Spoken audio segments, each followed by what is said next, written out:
Hello again, YouTube. I am Shaggy Philalitea. You can call me Shaggy, you can call me Shags, you can call me V, you can call me Vincent.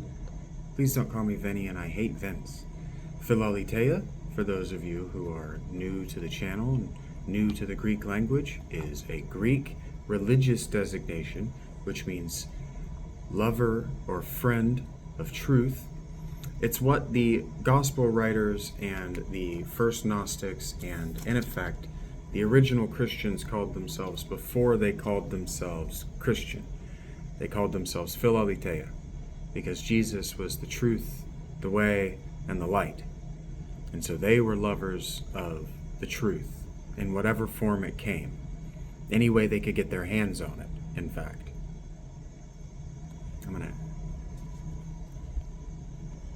I've got this the way I want.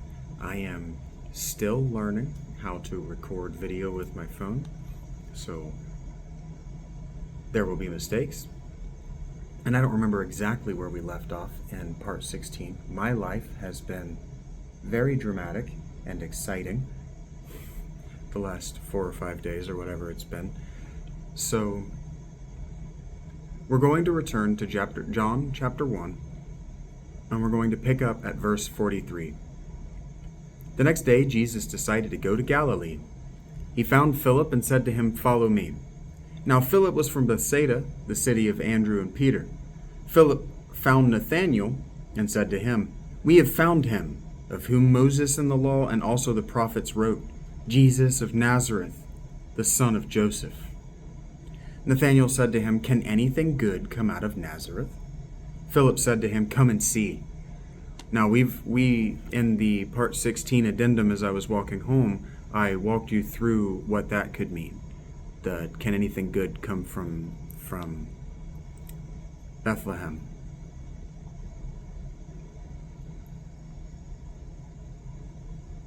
Jesus saw Nathanael coming toward him and said of him, "Behold, an Israelite indeed, in whom there is no deceit." And so they didn't call themselves Jews. They called themselves Israelites, which is interesting. They called themselves Israelis, which is interesting because even if they're in the north at this point, there's not been an Israel for 800 years.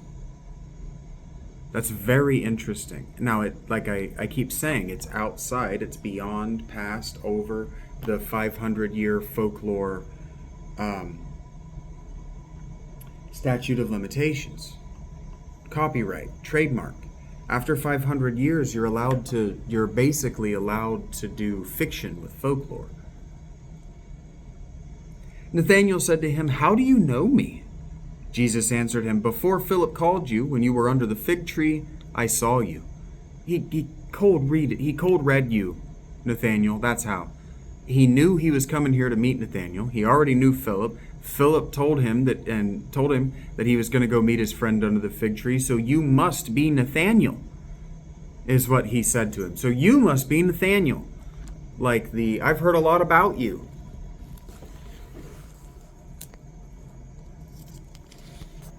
But Jesus doesn't do that, because Jesus, among other things, is a wizard. And so, among other things, he has to cold read people. Nathanael answers him, "Rabbi, you are the Son of God. You are the King of Israel." Now, he calls him Rabbi or Rabbi before the rabbinical tradition. The rabbinical tradition antedates. It's after Jesus. The Pharisees don't become the rabbi, and the Kabbalah doesn't become the primary source of Jewish mysticism until after Jesus.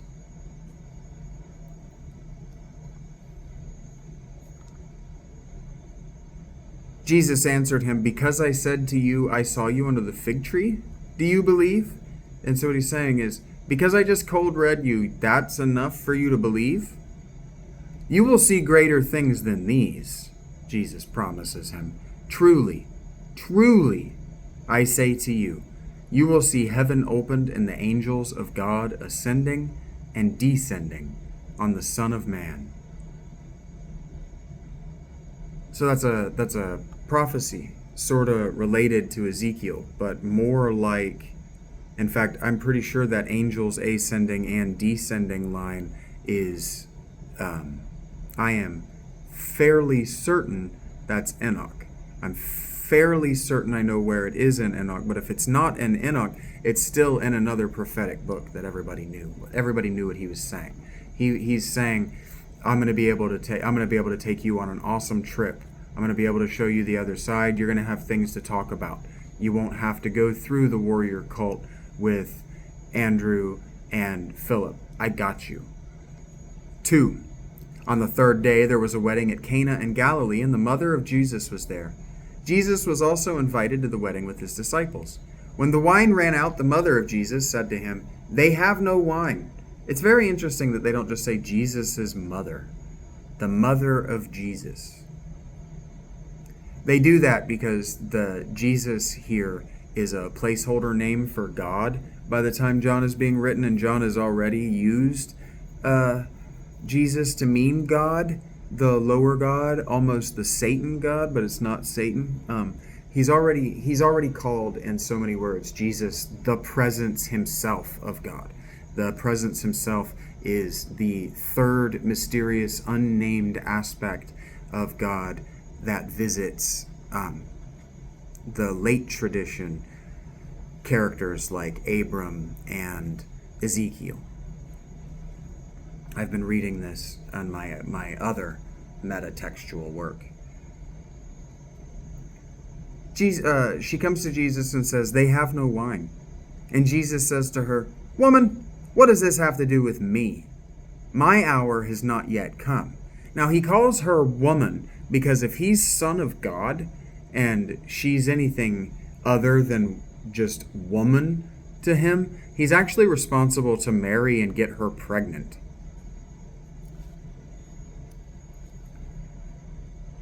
His mother said to the servants, "Do whatever he tells you."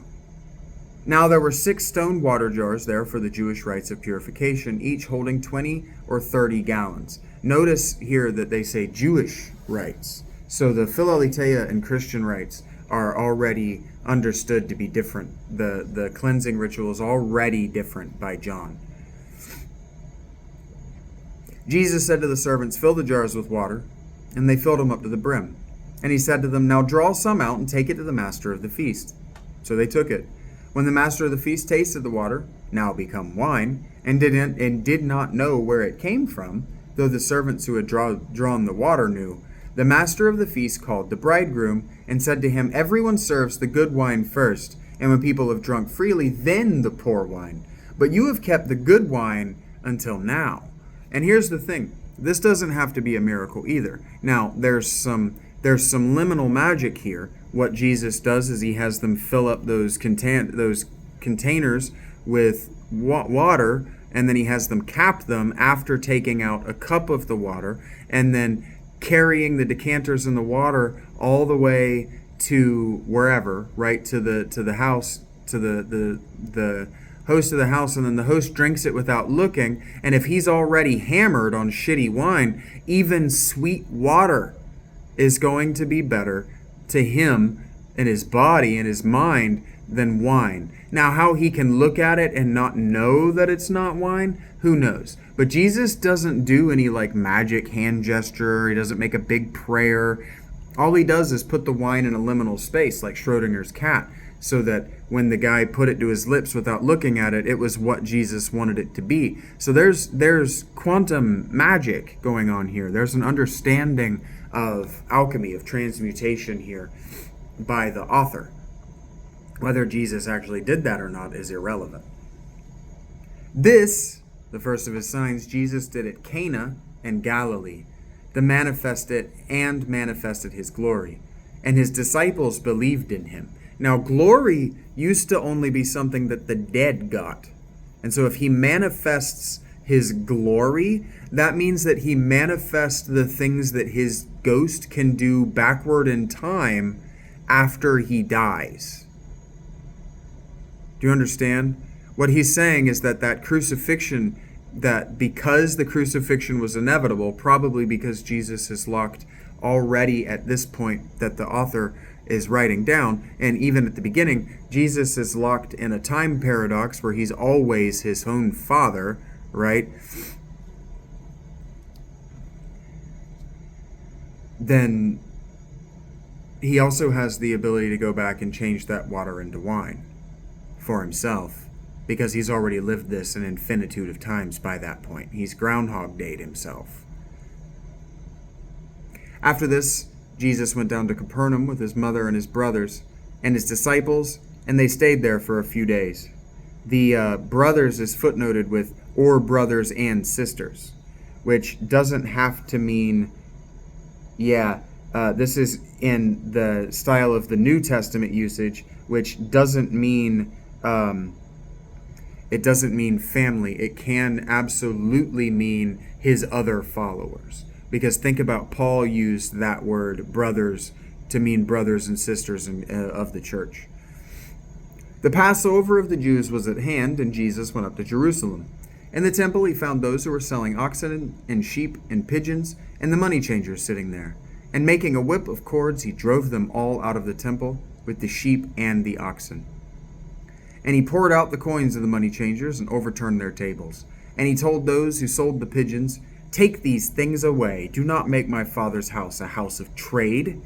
His disciples remembered that it was written, "Zeal for your house will consume me." So the Jews said to him, "What sign do you show us for doing these things?" And Jesus answered them, "Destroy this temple, and in 3 days I will raise it up." The Jews then said, "It has taken 46 years to build this temple, and will you raise it up in 3 days?" He means my body. Destroy my body, and I'll be back in 3 days. But he was speaking about the temple of his body. There you go. When, therefore, he was raised from the dead, his disciples remembered that he had said this, and they believed the scripture and the word that Jesus had spoken. Now, when he was in Jerusalem at the Passover feast, many believed in his name when they saw the signs that he was doing. But Jesus, on his part, did not entrust himself to them, because he knew all people and needed no one to bear witness about man, for he himself knew what was in man. 3. Now there was a man of the Pharisees named Nicodemus. Actually, I want to read that again. Now when he was in Jerusalem at the Passover feast, many believed in his name when they saw the signs that he was doing. But Jesus, on his part, did not entrust himself to them. What that means is that he didn't call himself the Son of God or the Son of Man or any other such name. He didn't give them his name. Entrusting yourself, entrusting your sacred, secret name, especially if you're a god, to people like this is 100% not only going to get you killed, but it is going to get your magic stolen. Believe me, I know that. That's in large part why I tell you my real name, and why I no longer keep my real name behind, my real first name behind a mask. Because people become more interested in what's behind the mask, and that ruins the magic.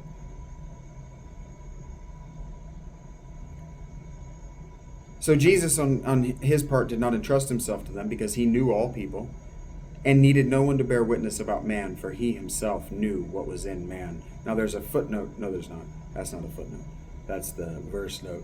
And what that means, because he knew all people, what that means is that it doesn't mean that Jesus was God and omnipotent and all of these things. What it means is that he was studied in all the peoples of the world, because when he was a boy, he helped his dad make a pleasure city for the Greeks. And pleasure cities are where your merchants and foreign tourists are going to go. So he made a tourist trap, participated in tourist trap economies, and now here he is in his 30s, right? Like I'm in my 30s, going, tourist trap economies and the civilization and the society around tourist trap economies teach you a lot about the bullshit in men's heart. And so what you don't need to do is participate in their evil, is what he's saying. Chapter 3. Now there was a man of the Pharisees named Nicodemus, a ruler of the Jews. This man came to Jesus by night and said to him, "Rabbi, we know that you are a teacher come from God, for no one can do these signs that you do unless God is with him." Jesus answered him, "Truly, truly I say to you, unless one is born again, he cannot see the kingdom." Nicodemus said to him, "How can a man be born when he is old?" And this is why when I was doing Job, And Job's wife says, just curse God, and the word she actually says in Hebrew is bless God, because they use that word bless to mean both bless and curse. They use it euphemistically to be sarcastic, because the ancient Jews were just as sarcastic as the modern Jews, because they read the same books. So Nicodemus says to him, how can a man be born when he is old? And what Job's wife says to him is, bless God and die. And what she means is die in the spirit to this foolish religion that's allowing you to be covered in sores. So Nicodemus wants to know, how can one be born when he is old? And Jesus is saying, unless you're born again in me, you can't make it to the kingdom of heaven. Well, you have to die in order to be born. So this is a transmigration of the soul argument, but it's a transmigration of the soul in life. So it's like I said, son of woman, son of man, son of God. There are 4 worlds to transcend in Kabbalah, and the 4 worlds are tied to the 4 elements. That's irrelevant. That's because the 4 worlds of Kabbalah is about 500, maybe even 1,000 years behind the Ionic Greeks that they're ripping off. Wholly ripping off. And so how can a man enter a second time into his mother's womb and be born? Nicodemus wants to know. Well, that's easy. You ascend through the cult of Persephone, the womb of the earth, which could be in a cellar, it could be in a cave, it could be anywhere. Where I live right now could be considered the womb of the earth. Truly, truly, I say to you, unless one is born of water and the Spirit, and this born of water means being born of Mim, and Mim is the word that, Mim, yeah, I've got this right.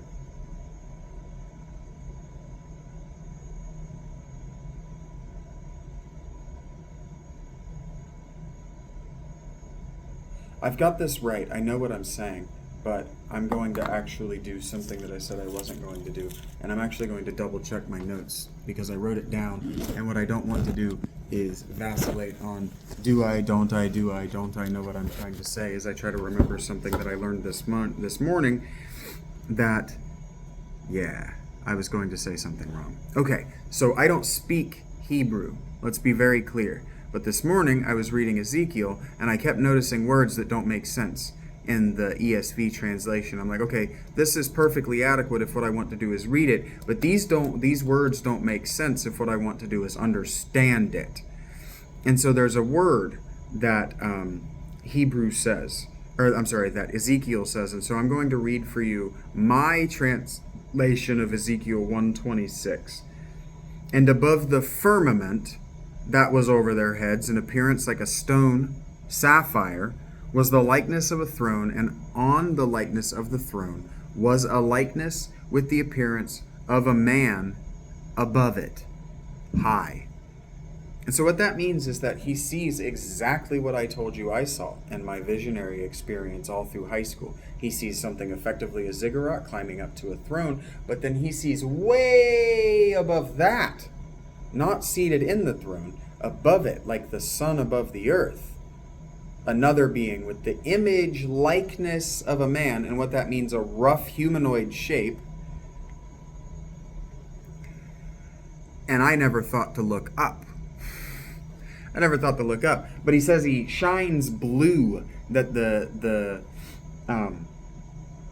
firmament, there's a dome capping the world, and that's blue. And then beyond the blue is this throne, and then above that is a thing like a man. And so what he's describing effectively doesn't matter, because I'm going to do Ezekiel at another time, and I'm trying to keep these to 30 minutes, and this is going to be the end of, this is going to be pretty much as much of the dizzying metatext as I can get through in 10 minutes. So the problem here becomes that he calls the ESV calls the man shape. He says the top half of him is one thing and the bottom half of him is another thing. And on the top half, what the ESV says is gleaming metal, that he shines like gleaming metal. But that's not what the Hebrew says. In fact, you can look for other translations and they'll say burnished metal. But that's not what the Hebrew says. The Hebrew says he glows with the color as of amber, which means that he glows a low, dull red. So even burnished metal doesn't make sense unless the word for metal that they're translating from Latin, probably, or Greek, is copper. Now, if he's burnished copper, that's going to look like shining amber, that kind of color. But they didn't have words for color like we do. They had words for pigment, but the pigment was an alchemical process. And so all of the mysticism came out of making the pigments and the significance of what the pigments were used for. So amber, it had a color as of amber. Well, amber is a color for us today. Amber is not a color, though. Amber is tree resin, sap that's petrified and become a stone. But it has a color. It's like a reddish yellow, right? Like orange. And so this thing glows like orange. And if you want to say burnished copper, okay, fine. Polished copper is going to glow bright orange. I get that. But that's a bad translation is what I'm trying to say. And more importantly, the word for amber is hazmal, M-A-L. Ma'al, M-A-apostrophe-A-L, ma'al, means above in the translation that I was looking at. But then I went and I looked deeper because I found another word that has ma'al in it that does not mean above anything. And so I found this word mim ma'al. And that's what he actually describes the aboveness. The man above is actually mim ma'al, is how they say above in Ezekiel in late Hebrew. Ma'al by itself does not mean above. It means treachery. It means a whole list of words. Ma'al means very much the same thing that Latin mal would come to mean after the Christian period. Before the Christian period, mal just meant like apple and left. Malum just meant apple, and there's a similar sinistra. Sinistre is left. But neither of those words meant evil until the Hebrew writers started writing in Latin, or at least Hebrew readers started writing in Latin. Mim ma'al means and above.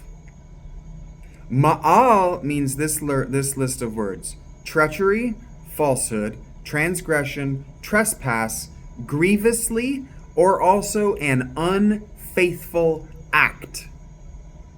Ma'al. And so what that means is it's supernatural in the way that John Keel describes the supernatural. Mim ma'al does not mean the thing from above. You understand? What it actually means is something very different. So the ma'al means fake. It means not real. We could even say hallucinatory, visual. And so mim ma'al, as it's used in the book of Ezekiel, means something more like false truth, because mim means water, but it also means truth, like aletheia. Mim is their word for truth. Mim is their word for aletheia. Mim is their word for the highest possible abstraction of fact. And so what mim ma'al means is kind of a treacherous aletheia, a treacherous truth.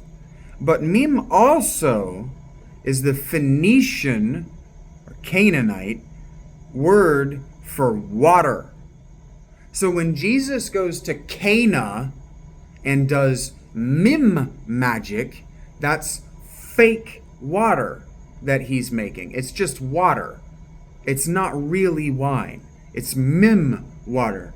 Mim in Kabbalah comes to be the highest order. I'll read this straight from Wikipedia to you.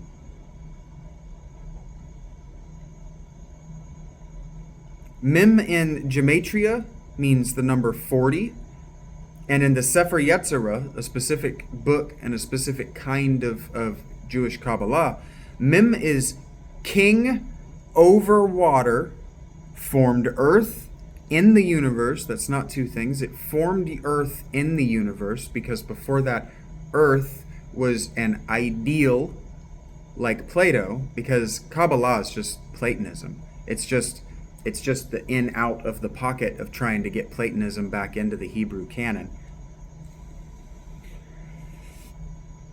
Mim is cold in the year.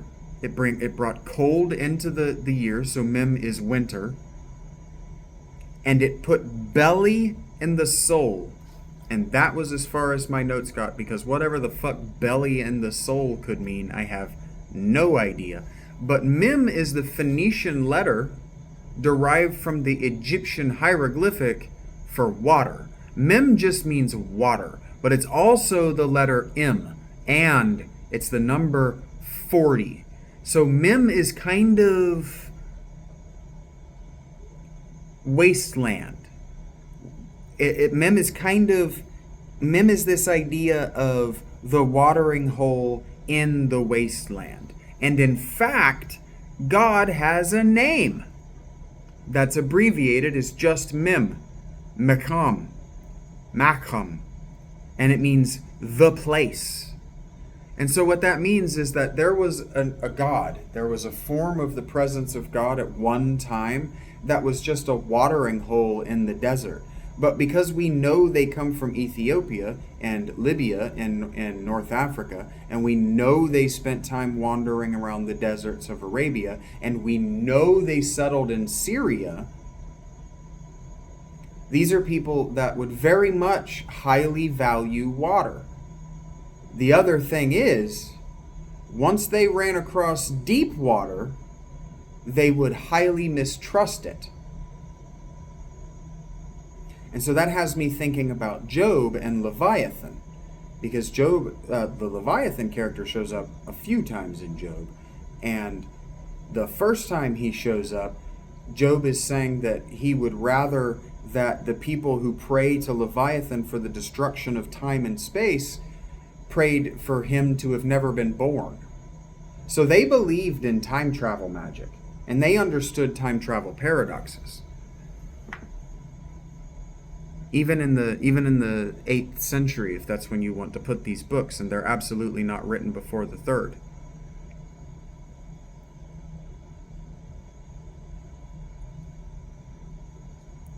And so, Mim means water, right?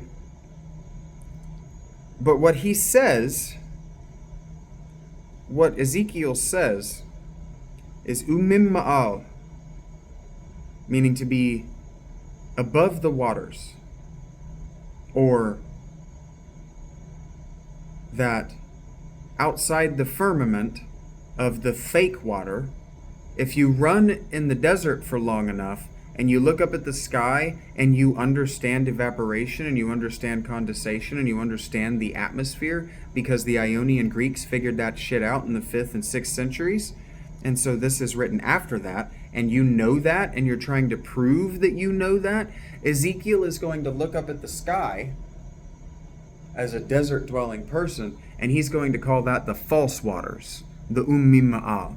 And above the false waters is God, is this crystalline structured city. And above that is a second sun, S-U-N.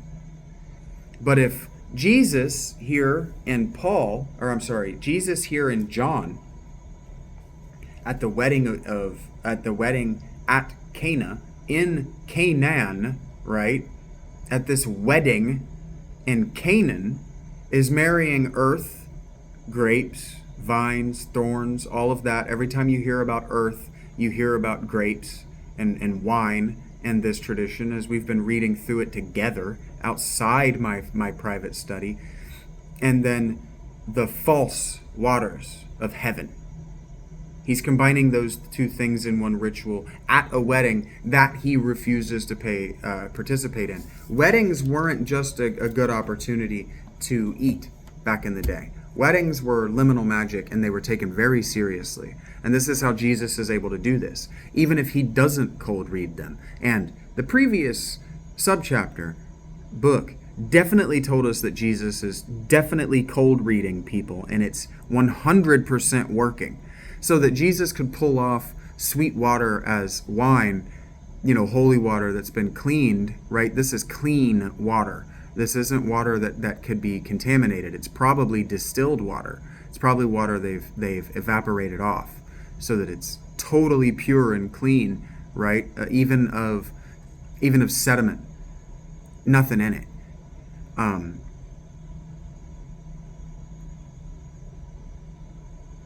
That's the false water.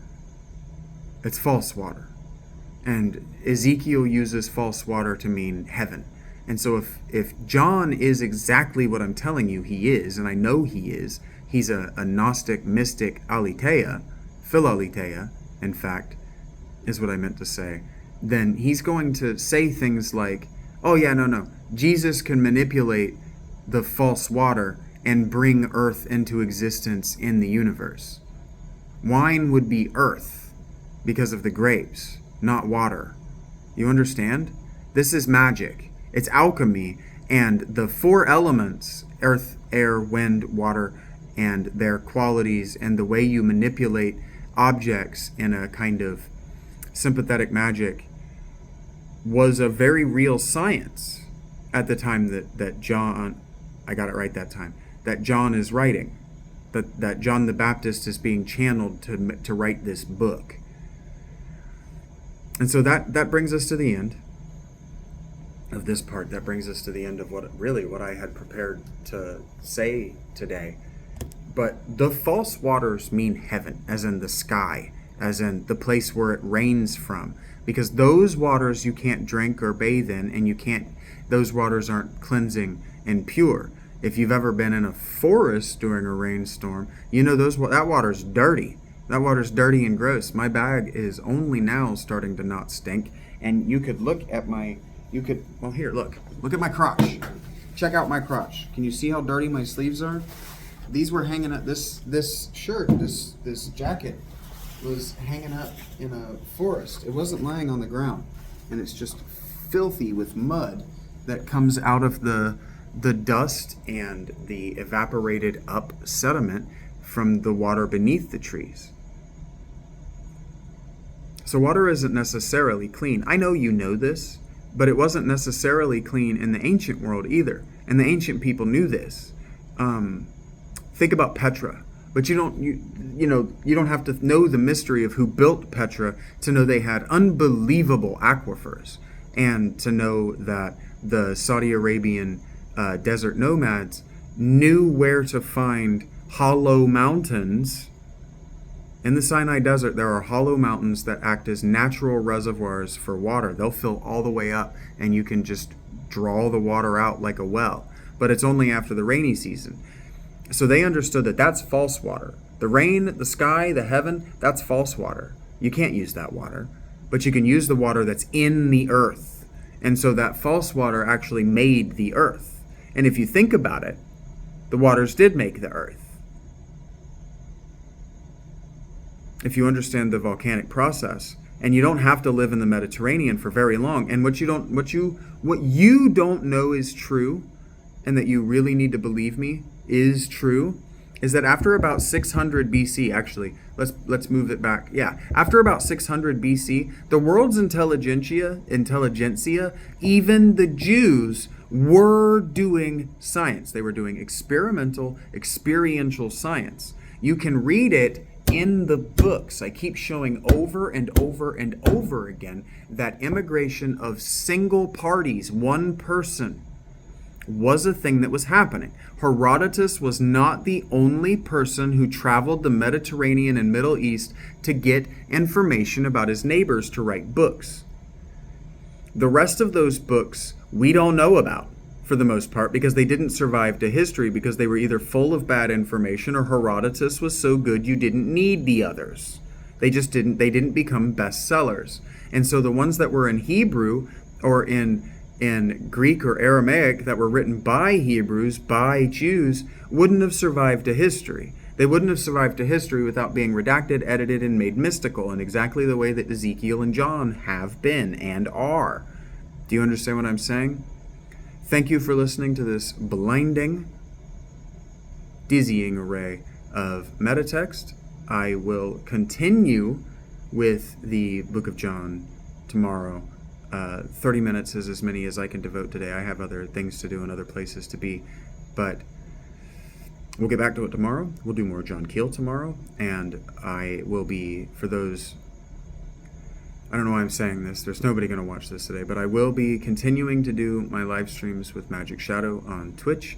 And I plan, once I can figure out a schedule that doesn't have me being removed from the spot that I'm camping because I'm making too much noise, or sitting out in the elements without a good jacket being just cold, I plan to live stream on Twitch one of the JRPGs. I have Final Fantasy 1, Final Fantasy 3, 6, and Tactics, I think, on my phone. And I plan to play one of those, probably Tactics, because strangers can donate for me to put their name in my characters and then make that character super powerful and interesting according to how they want it done.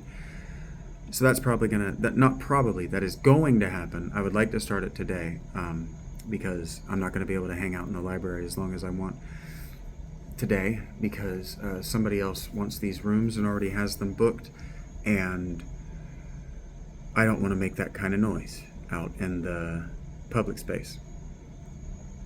So thank you for watching. This has been the blinding array of metatext in John, the Gospel of John, by Shaggy Philaletea. I am Shaggy. I am Philaletea. Expect more tomorrow.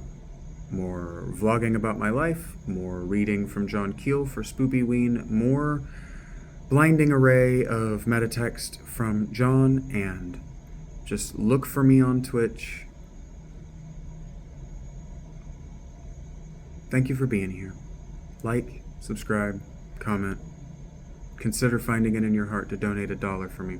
The more money I can make in donations, the longer I can do these and the more regularly I can live stream, because I won't be in a place that I don't belong doing a thing that I really shouldn't be doing in the eyes of stupid people. This is not a leisure activity in the way that you think. I talked and described to you what leisure is. Leisure is self-education. And what this is a self-education experience. You get to educate yourself while I educate myself and double check what I'm saying with you out loud. Double check my mastery and my understanding and my knowledge. I highly recommend you try doing that yourself as you want to learn. Teaching, as they say, is the best way to know what you don't know. So thank you for being here. Until tomorrow, or until next video you click in, I have been the Shaggy Philaletea. Take care of yourself. You being good is what really matters to me. Because if you're good, then I don't have to worry about making sure you're good, and I can just make sure I'm good. If you're good, and I'm good, and we're good, then everybody's good, and we can start working on making everything better. Once everything is good, we can work on better. Keep your eyes open and your hands up, kids.